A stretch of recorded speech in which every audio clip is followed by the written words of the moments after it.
तमिलनाडु सरकार द्वारा अपने भाषण से सनातन धर्म की तुलना डेंगू, मलेरिया और कोरोना जैसी बीमारियों के साथ और इन बीमारियों की तरह सनातन धर्म को भी जड़ से नाश करने आदि उदयनिधि के भाषण का समर्थन करते हुए कांग्रेस अधीक्षक मल्लिकार्जुन खड़गे के पुत्र प्रियांक खड़गे, ग्रामीण और पंचायती राज मंत्री, कर्नाटक सरकार द्वारा भी सनातन धर्म को बीमारी की तरह बताया है।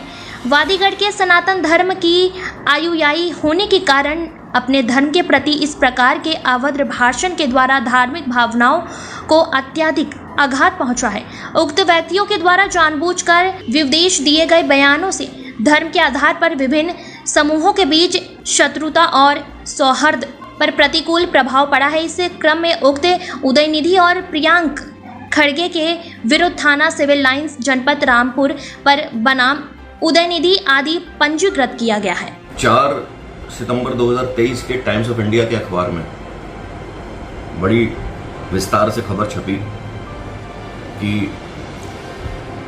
तमिलनाडु के एक मंत्री उदयनिधि स्टालिन, जो तमिलनाडु के मुख्यमंत्री एम.के. स्टालिन के पुत्र हैं, उन्होंने हमारे सनातन धर्म के बारे में अभद्र टिप्पणी और भाषण दिया और ये कहा है कि जिस प्रकार कोरोना, डेंगू और मलेरिया का समूचा विनाश किया जा रहा है, उसी प्रकार सनातन धर्म का भी विनाश होना आवश्यक है।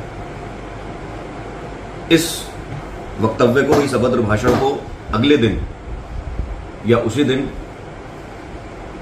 प्रियंक खड़गे, जो कर्नाटक सरकार में मंत्री हैं और कांग्रेस के राष्ट्रीय अध्यक्ष मल्लिकार्जुन खड़गे के पुत्र हैं, उन्होंने उदयनिधि स्टालिन के इस भाषण का, अभद्र भाषण का समर्थन किया और ये कहा कि ये एक बीमारी है, सनातन धर्म को एक बीमारी बताया।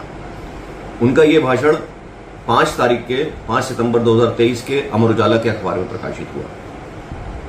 इन प्रकाशन को पढ़कर हमारी धार्मिक भावनाएं आहत हुई हैं।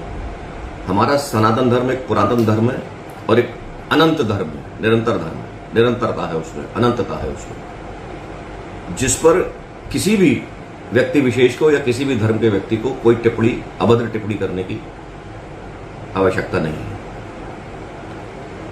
सनातन धर्म किसी के ऊपर लादा नहीं जा रहा है। जो अपनी स्वेच्छा से है सनातन धर्म को अडॉप्ट कर सकता है, अनुयायी बन सकता है। सनातन धर्म एक बहुत विशाल धर्म है। इस प्रकार की टिप्पणियों से, इस प्रकार की अभद्र भाषण से हमारी भावनाओं को ठेस पहुंची है, हमारी धार्मिक भावनाओं को ठेस पहुंची है।